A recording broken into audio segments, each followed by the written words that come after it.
Narito na ang inyong hinihintay. Ang programang magpapakita ng di nakikita. Ang nakatago ay ilalabas niya. Yes, yo! Topa Show! Programang maraming ilalantad na mga sorpresa. Yes, yo! Topa Show! At ngayon, narito na po sila. Ang mga kwento niyang ating mapapakinggan. Si Mr. Yes, Yo, Attorney Ferdy Topacio. Yes, yo! Topa Show!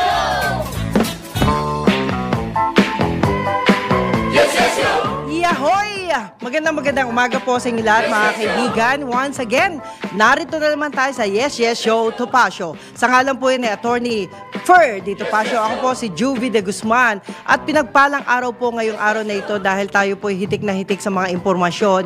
At nagpapasalamat na rin po tayo. Ayan, kung yung papasalamatan po natin ay makakausap na natin. Ito po'y, alam nyo, marami ho tayong mga naganap, no? Kaganapan na naging problema po sa ating sariling lugar, no? Pero nagpapasalamat po ako dahil meron pala. Ayan. Mamaya po ay makakausap po natin sila via online. But gusto ko lang pong sabihin na marami na pong mga impormasyon na maaring hindi nyo po alam. Alam nyo po mga kaibigan, dati ho ang talagang takbuhan ko, basta emergency po, dumadaya lang po ako sa 911. Yan.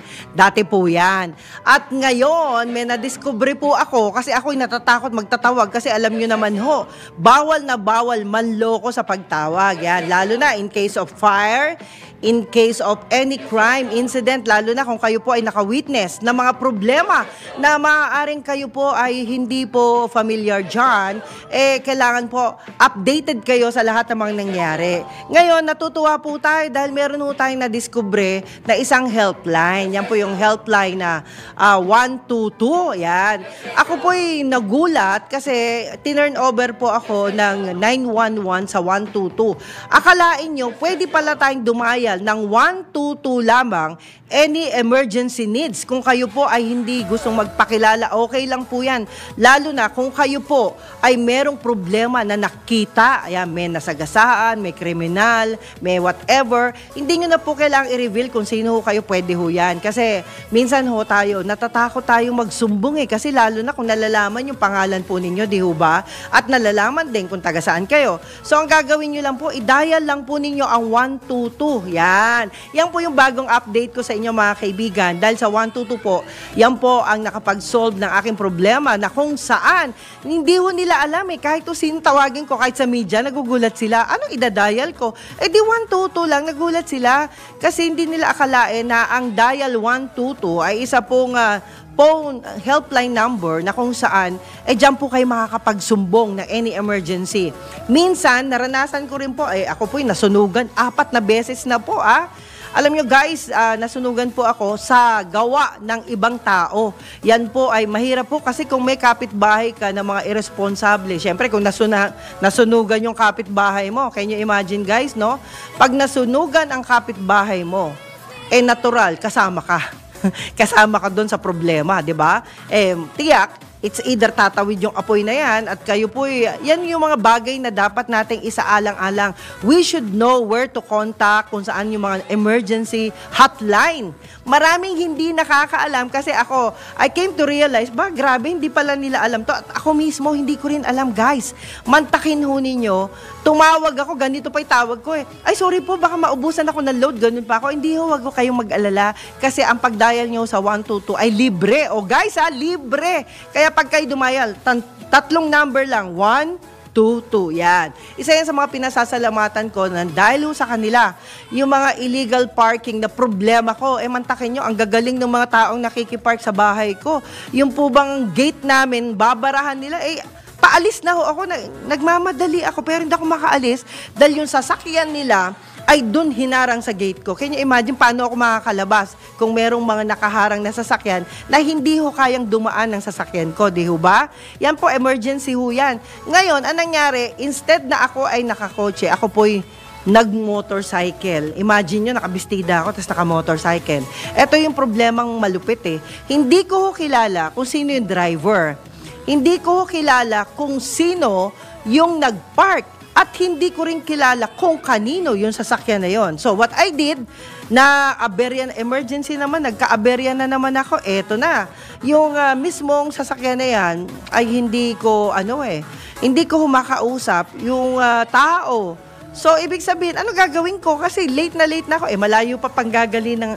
Alam niyo ba kung saan pa ako nagagaling? Ako po'y galing sa dead end ng Montalban, Rizal. Saan ho tayo ngayon? Nandito tayo sa Pasig.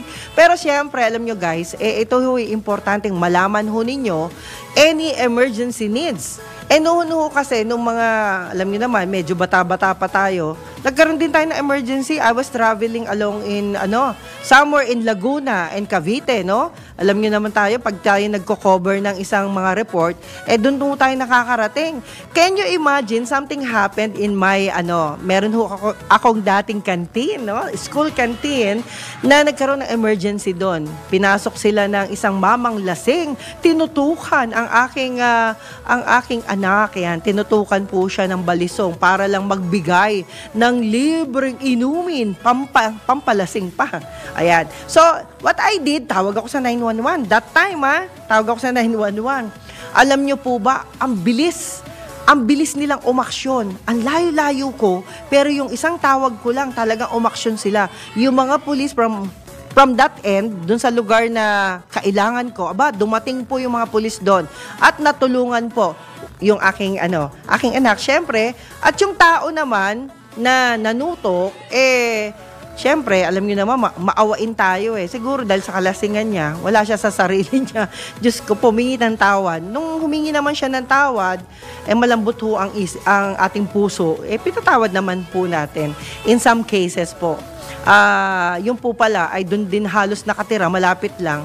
At dahil parang parang haling na haling sa masarap na inumin. Ayan, ganun ho talaga yung tao na pag gustong-gusto niya uminom na isang bagay, hindi mo siya makokontrol. So, nag-umingi siya ng tawad.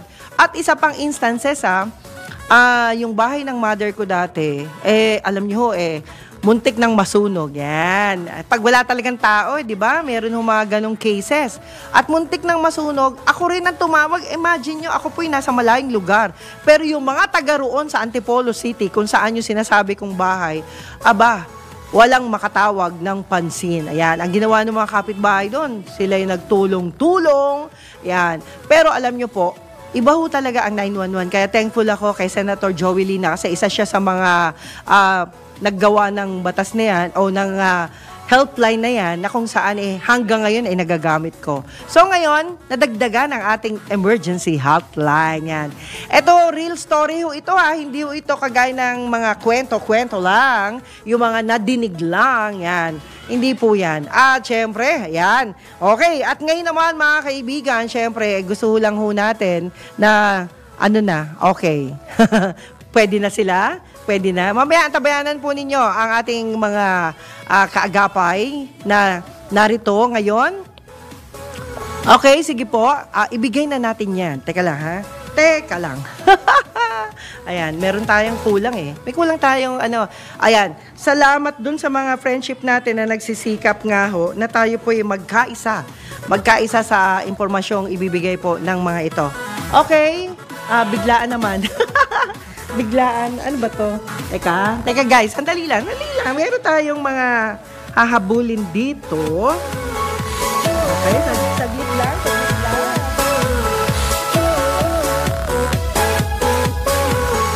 Yan ang sinasabi ko. Yun ang sinasabi ko. Okay, ito na. Okay mga kaibigan, ayan.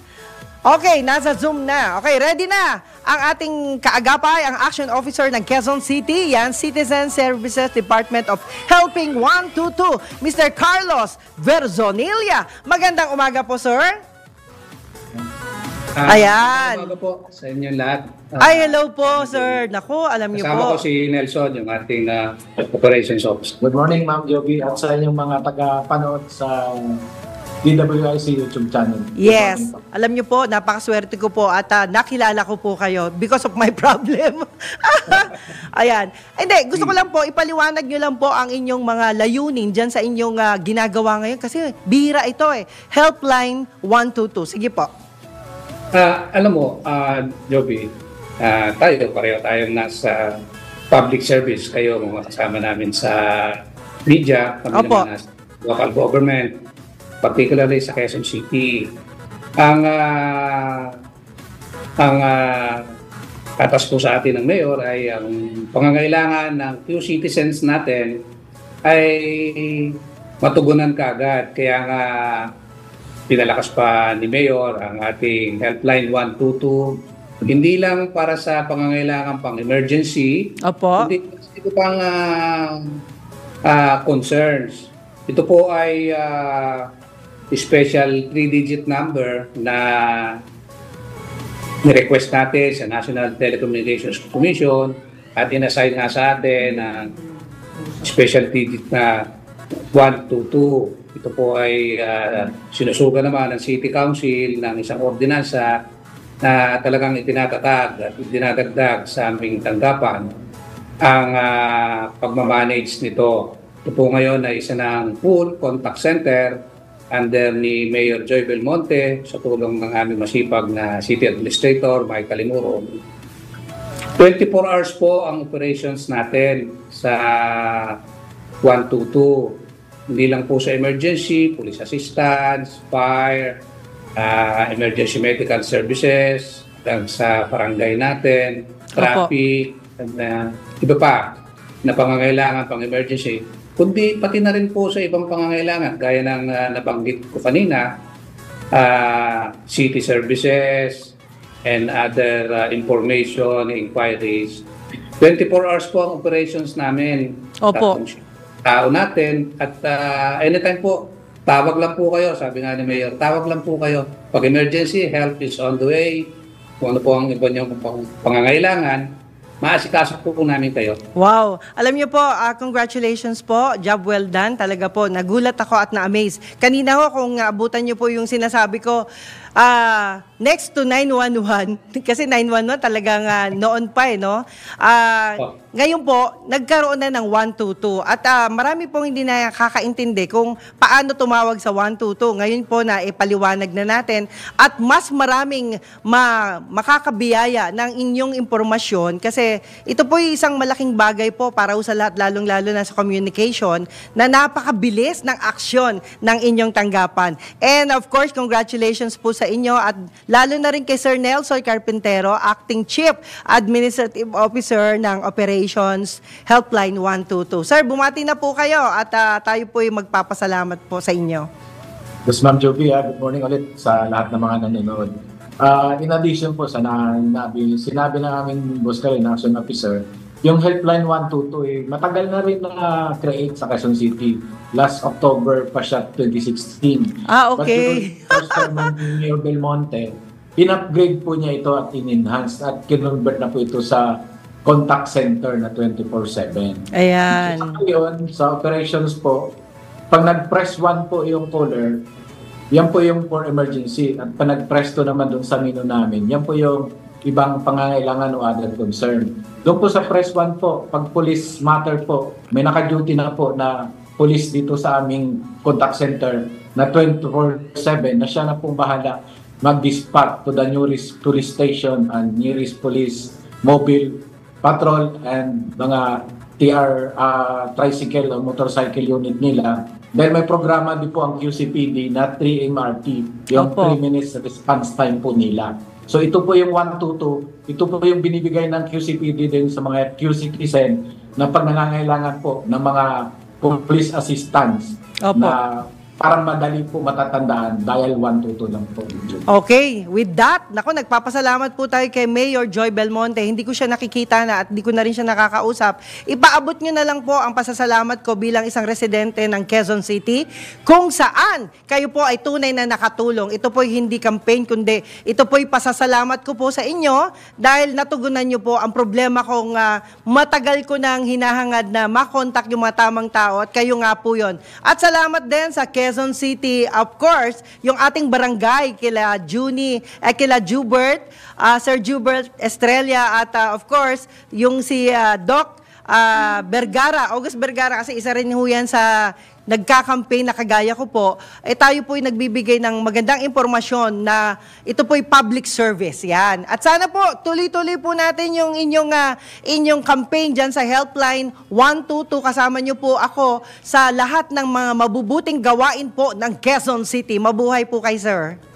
Maraming salamat po, Juby. Okay, salamat po. At sa ngalan po yan ni Attorney Ferdy Topacio, pinapaabot po namin ang pasasalamat sa grupo ng Helpline 122. Ayan, kita nyo mga kaibigan. Ito po isang na-discover natin na talaga, kung di pa ako nagka-problema, hindi ko alam. Imagine nyo At talaga naman minsan tayo po kailangan talagang humanap ng paraan kung paano tayo masusolusyonan yung ating personal problem. At eto nga po, sila po ang napakabilis na tumugon sa ating problema. Minsan naghahanap po talaga tayo ng mga kaagapay na tulad po nila. At salamat po, Mayor, dahil tayo po hindi pa, minsan nagkakasama rin kami ni Mayor Joy noong araw, ngayon hindi na, ayan. Pero po, Mayor Joy, salamat po sa inyo. Sana mahila namin kayo dito sa ating programa sa ngalan po ni Attorney Ferdy Topacio. At ngayon naman, gusto ko lang pong pasalamatan din, Sir Braggy Braganza. Si Sir Braggy ay isang network events head po yan ng DWIZ, Aliw Channel 23 at syempre, marami po kaming event na hinahanda para po sa ating public service. Alam niyo naman, mahal na mahal natin ang taong bayan kung saan hinahangad po natin ang iba't ibang serbisyo na sabi nga tulong muna, sabi nga bago report yan. Yan po ay pinagkaisahan ho namin. At of course, salamat din kay Sir Jigs Magpantay, ang Citizens Crime Watch na talaga namang walang tigil sa pagtulong kahit kanino. Minsan nagugulat ako Alam nyo, Sir Jigs, kayo, hindi na kayo natutulog. Bawal na bawal yan ang hindi matulog. Ayaw po yan ni Attorney Eli Malyari na hindi tayo natutulog dahil alam nyo pag ganyan ang aktibidades natin, ay baka tayo magkasakit. Yan. Yung pagkakasakit po, yan po yung isang problema. Sabi nga ng iba, kung tayo po ay hindi matutulog ng tamang oras, tayo na rin po may kasalanan. Pero minsan, ano ba ang way para makatulog kayo? Ako, ginagawa ko, nagbubukas ako ng ng mga video. Talaga inuubos ko. Minsan inuumaga ako, di pa rin ako tulog. Ano kaya ang dahilan? Yan. Aalamin ho natin yan sa susunod na makakausap natin. Paano kaya sila nakakatulog? Ayan. Maya-maya mga kaibigan, syempre, antabayan na natin ilang paalala ng studio natin. But then, gusto ko lang pong, unahin ko na yung pagbati, Salamat po sa ating mga kaagapay, dyan din sa NCRPO, sa lahat po sa inyo. Maraming salamat. Of course, yung presidente po ng NCRPO Press Club, Lily Reyes, salamat po sa inyo. Ang National Press Club, of course, yung Sir Boying, salamat po sa inyo. Mga bagong grupo ito ng NPC. At hindi lang po yan, mga kaibigan, tayo po naman marunong makipag-usap. Yung mga kayo po, pag meron ho kayong kasunduan doon sa utang ninyo, magbayad na ho kayo. Yan. Masama ho yung di nagbabayad kapag may kasunduan na. Sabi nga po, may kasunduan pero ayaw.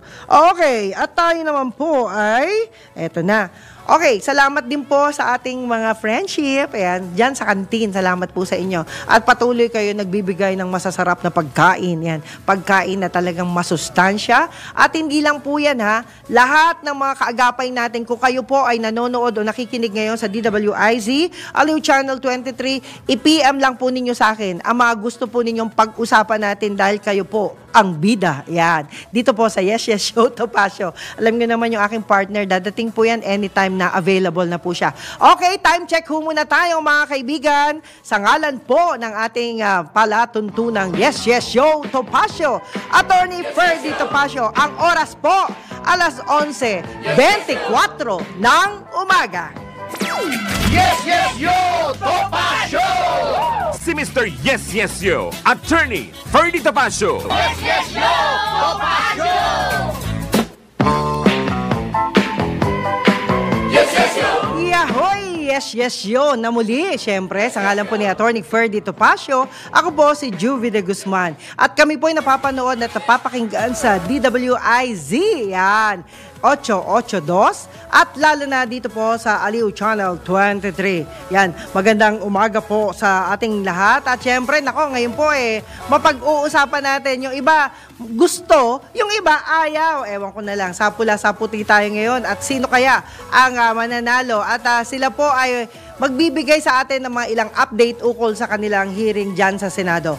Let's welcome si Sir Red De Guzman. Sir Red, ano po kayo?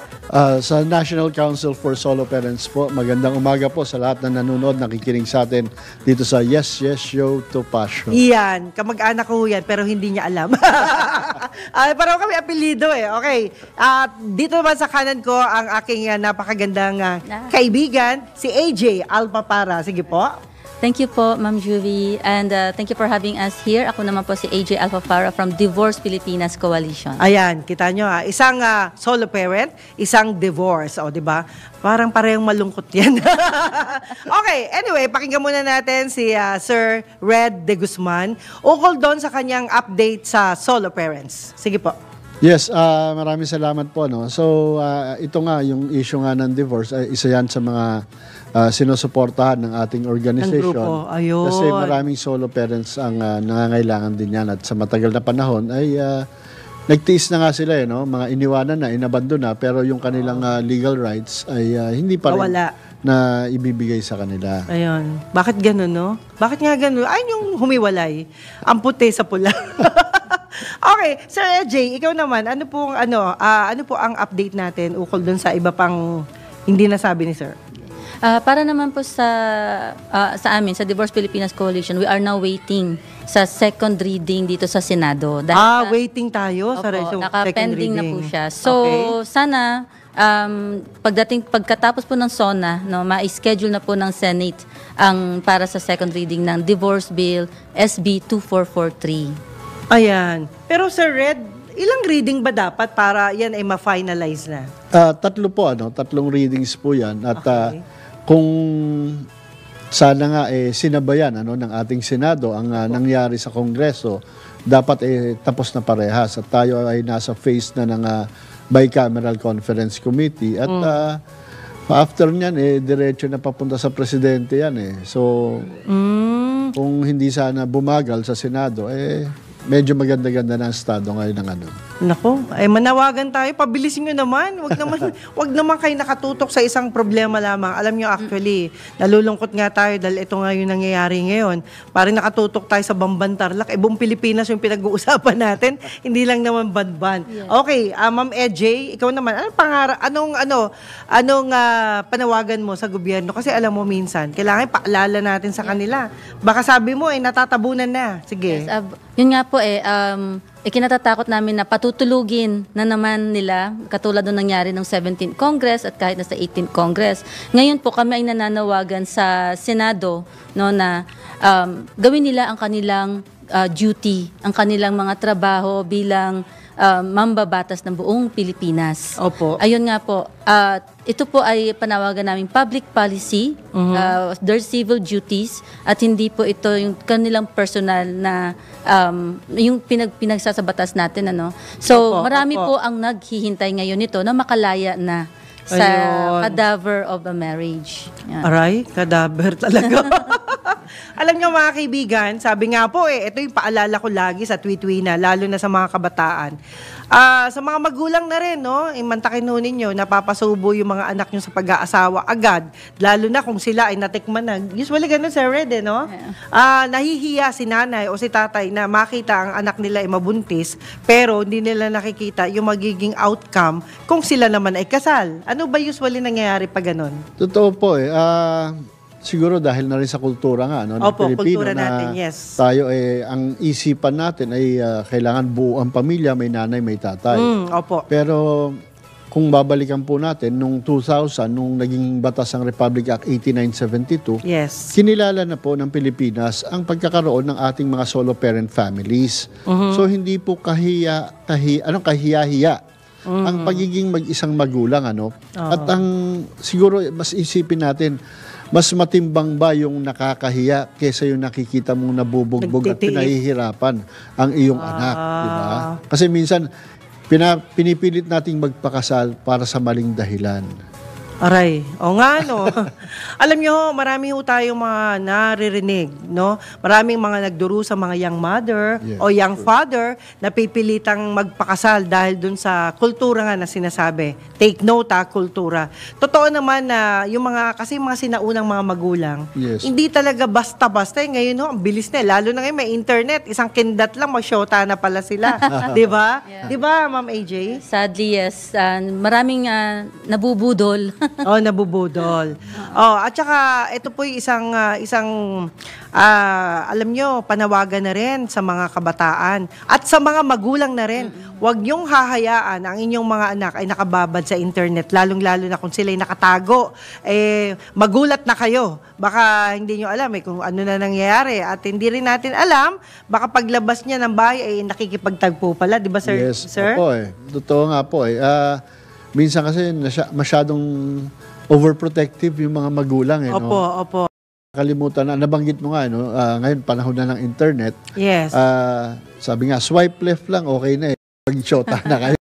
Pero hindi natin nabibigyan yung mga anak natin ng tamang guidance na ito yung dapat hanapin mo sa isang lalaki o sa babae na magiging partner mo habang buhay yan. Yan. Nako guys, ito dapat nating pero yung pagkakataon na ito, samantalahin na ho natin na ihanda yung inyong mga anak sa tamang paraan, no? Bagamat sabi nga nila, kailangan ng anak nyo may cellphone din, may high-tech na cellphone din. Usually, ganun Kahit walang pera, pinang-uutang talaga para lang magkaroon ng mga updated at high-tech na cellphone. Ako, hindi pa nga ako makabili. Kita nyo naman, di ba? But then, tayo po magbe-break uli. Medyo stay lang po kayo dyan. At marami pa rin tayong nakabinbin ng mga tanong ukol dyan. At hindi lang yan, mga kaibigan, ito po'y pasasalamat na rin. Pinapaabot natin kay Boss Edgard. Salamat po kay Attorney McNeil Rante. Ayan, alam mo naman si Sir. Thank you po. At lalong-lalo na belated happy birthday muli. Masaya po yung birthday ninyo at talagang lahat nagdiriwang. Imagine nyo, nag-celebrate ako ng birthday nyo. Hindi nyo nga lang alam. Anyway, mga kaibigan, break time muna tayo para sa ilang paalala ng ating himpilan. Ang oras po, alas 11:45 ng umaga. Yes, yes, yo! Yes, yes, yo! Topacio!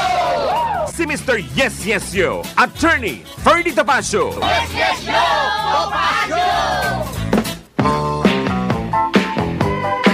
Yes, yes, yo! Yes, yes, show Topacio. Sa ngalan pa rin ni Attorney Ferdy Topacio, ako po si Juvie de Guzman. Ang oras po, alas 11:50 ng umaga. At syempre, alam nyo, mga kaibigan inaano ko yung mga guests natin china-challenge ko. Baka sabi ko, baka meron din sa kanila magagaling kumanta, no? Habang sila bumibisita dito sa atin, pakantahin din natin. Yun nga lang, acapella lang ang pwede rito. Ayan. Okay, ikaw naman, Ma'am AJ, kasi tayo po naman babae tayo Sabi nga nila, pag tayo nakipag-divorce lugi tayo. Pag iniwan tayo, wala na, di ba? Doon ba sa divorce na sinasabi ninyo, wala nang ayuda na manggagaling doon sa magiging ex nyo? Para po sa amin, lalo ng mga stakeholders, no? Oo. Actually, after nung naghiwalay, mas nag-improve ang buhay nila, mas naging successful sila. So, walang pagsisisi. Walang pagsisisi po. So, no need na ng ayuda. At gusto na nila maputol yun para hindi sila ang hinga ng ayuda. Yun naman yung Yun naman yung yung gusto nila. Yeah. Iba ba yung separate? Iba ba yun? Separated in fact or legal separation, iba Legal rin po separation, yun. iba yun? Iba rin po yun. Yun yung parang naghiwalay lang ng higaan, tapos ng bahay, pero ng bahay, yes. married pa rin kayo, kasal pa rin. Yeah. Conjugal pa rin. Disadvantage pala yun. Yes. Ikaw, sir, anong palagay mo? Ayun yung ganon, yung sabi ko ito ba wala nang tulungang mangyayari basta kayo nag-divorce na? Well, yung ba yung inyong nilalakad? Andun pa rin kasi yung pagpapasawalang bisa nung kasal hindi naman pinapawalang bisa niyan yung responsibilidad ng magulang. Tuloy pa rin ang tulong. Oo, syempre hindi naman porket nawala yung kasal ninyo, nawala din yung ginawa niyong anak, hindi naman ganoon. So, wala naman ganoon, hindi naman siya magic. So, ang pinawawalang bisa lang talaga is yung conjugal partnership na conjugal. hindi, halimbawa kasi halimbawa ikaw, naghiwalay na kayo. Opo. So, nagkataon, nakapag-abroad ka, nakapagpundar ka. Oh, hindi mo na kailangan na help mo. Ganun, nakapagpatayo ka ng bahay. Kaya lang, nakakalimutan natin, dahil kayo ay kasal pa rin legally, yung itinayo mo ay pag-aari pa rin ninyong mag-asawa. Yung dalawa. So pag siya'y umuwi at sinabi, uy, may bahay na tayo, wala kang magagawa doon. Okay. What if, yung lalaki or either, no, lalaki o babae, nagbigay ng waiver ukol dyan sa conjugal property. Ano naman yun? Well, nasa kanila naman yun. No? Pwede mong i-waive yung rights. Pero, yun nga yung presence nung kasal kasi. If ever na naghabol, talaga may habol. Oh yes, oo. Ayun. Kasi legally, yun nga, kasal pa rin yun. Tapos halimbawa, yung sa mga SSS pensions, GSIS, yung mga benepisyo kasi, Opo. may mga batas kasi na, kunwari, halimbawa, SSS 50% doon sa asawa, 50% paghahatian ng mga anak. Okay. So wala kang magagawa. Kung legally married kayo, kahit sabihin mo, 20 taon akong binigbog niyan, o de, congratulations. Grabe naman. Congratulations pa, di ba? Binugbog na hindi pa rin umihiwalay. Pero bang ganun, Ma'am AJ? Marami po sa aming mga Battered wife. battered wives, battered husband, meron. Meron din. Meron din. Actually, nakakagulat nga po dahil nung nagkaroon kami ng isang consultation sa Lapu-Lapu City sa Cebu. Pagdating dun sa violence, domestic violence, nagulat kami dahil mas marami yung number ng mga lalaki na tumayo. Opo. Na sila Naging vocal ng mga kalalakihan. Oo nga, pero parang walang batas sa sa lalaki. Kawawa talaga kayo kung tutusin. Nakakita ako ng babae, yung palang misis niya, binubugbog yung tricycle driver. Oo, yung lalaki. Kailan ka ba magbibigay? Ang bigay mo kulang na kulang. Sabi ko, ang tapang naman ito. Pero yung lalaki, hindi siya uma-action na parang gaganti. Yeah. Although kung tutuusin, kaya niya, di ba? Opo, pero yun nga po kasi kagaya niyan, doon sa isang eskwelahan na kung saan ako ay nagbigay ng orientation, Opo. teacher pa po ito. Okay. So sabi nga niya, ang hirap kasi siya, sabi niya, isipin mo, pumunta ako sa pulis para magsumbong. Sabi ko nga, na binugbog ako. Opo. Pinagtawanan pa daw siya. Dahil lalaki siya. Dahil lalaki siya. Ayun ang masakit Diba? So, yun nga. hindi ka naman pwedeng gumanti. Dahil pag gumanti ka, mas mahirap. Kasi bakit ganun, no? Kasi parang akala nila yung mga lalaking nagsusumbong mahina, no? Which is, ang tingin ko naman sa mga lalaking nagsusumbong, sila naman po ay gusto lang nilang wag makasakit. Yes. Di ba? Yun nga po ang dyan na hindi porkit ko konti ang nagsasalita, ibig sabihin hindi na natin bibigyan pansin. So, ganun din po Kasi yung mga senador sinasabi, konti lang naman may gusto ng divorce. So, hindi ibig sabihin konti lang, hindi na natin bibigyan ng legal na solusyon. Yun nga yung sa Kongreso, nung interpellation nakaraan sa Red, ano daw special dito sa mga kakonti lang at bakit kami ay bibigyan ng ganitong batas? Okay. Nako, nakakalungkot din, no, kapag hindi nila bigyan ng pansin. Kasi, kung marami nga naman ang nananakit ng asawa, ay wag naman po. Yan. Diba? Hindi yung pag-aasawa ay magiging dahilan para kayo ay magkaroon ng lisensya para manakit ng either husband or wife. Yes. Well, sa inyo pong huling pananalita, baka meron po kayong ipapaalala sa ating mga kababayan. Si Ma'am AJ muna. Okay. Ladies first. Sige po. Maraming salamat po. Unang-una po, I would just like to thank yung lahat po ng district representatives and party list representatives sa House of Representatives na nagpasa po ng kanilang version ng divorce bill, ang HB 9349. Ngayon naman po kami ay nananawagan sa Senado na sana po ito ay inyo nang pakinggan at inyo nang bigyan ng pansin sa second reading at third reading at naway ito'y paboran para po sa aming mga stakeholders. At ngayon din, ako rin po ay nananawagan sa kapwa ko, stakeholders and advocates ng Divorce Pilipinas Coalition. Tayo po ay merong napipintong malaking event sa July 22, 2024, ang SONA. Tayo po ay magkita-kita dyan sa Sandigan Bayan. To be announced po yung exact venue at ang oras ng ating pagkikita. At ganoon na rin po ang inyong mga profile frames. Keep it coming para po tayo ay mapansin, hindi lamang sa on the ground, on-site and online na rin po tayo. Ganun po. Thank you. At Sir Red? Yes, maraming salamat po dito sa Yes Show Topacio, sa Aliw at sa DWIZ. July 13 po, anniversary ng NCSP, gagawin po sa Barangay Kanyogan, Pasig. Sama-sama po tayo, pumunta po kayo doon. May mga activities po tayo, mga products ng ating mga solo parents nandun po.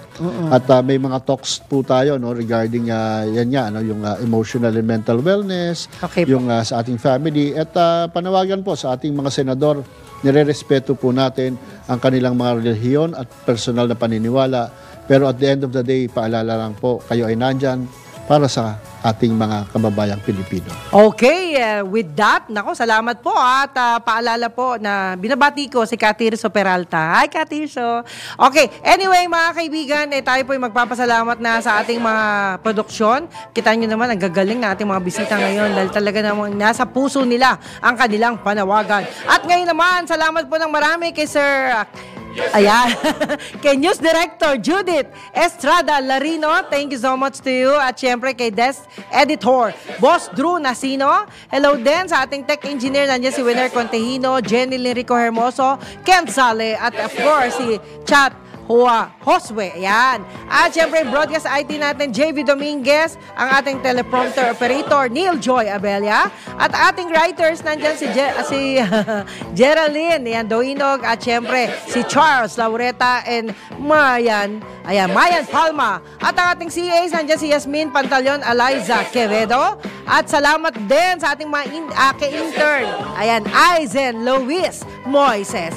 At ang next program po mga kaibigan, ang tabayanan po ninyo, ang Bali Tambayan with Boss Drew Nasino. Yan. At syempre sa ngalan pa rin ng ating kaagapay, Attorney Ferdy Topacio. Saludo po ako sa inyo. Salamat po sa mga binibitawan ninyong salita pag napapanood ko kayo sa telebisyon. At salamat din sa lahat ng mga friendship natin sa loob at labas ng bansa na hindi po nagsasawa na magbigay ng mga topic na gusto nilang marinig. Sa ngalan po ng ating mga kaagapay, lahat po kayo, ayan, Sir, Sir Marlon, salamat po. Salamat din kay, kay Sir Juni, yan, Villaruz, at lahat po. Boss Melvin, salamat po, Doc Melvin, at lahat ng mga friendship natin sa loob at labas ng bansa. Ako po, si Juvie de Guzman, sa ngalan po ni Attorney Ferdy Topacio, dito pa rin sa Yes Yes Show, Topacio. Bye for now. Bye! Yes, yes, yo! Topacio! Si Mr. Yes Yes Yo, Attorney Ferdy Topacio. Yes, yes, yo! Topacio!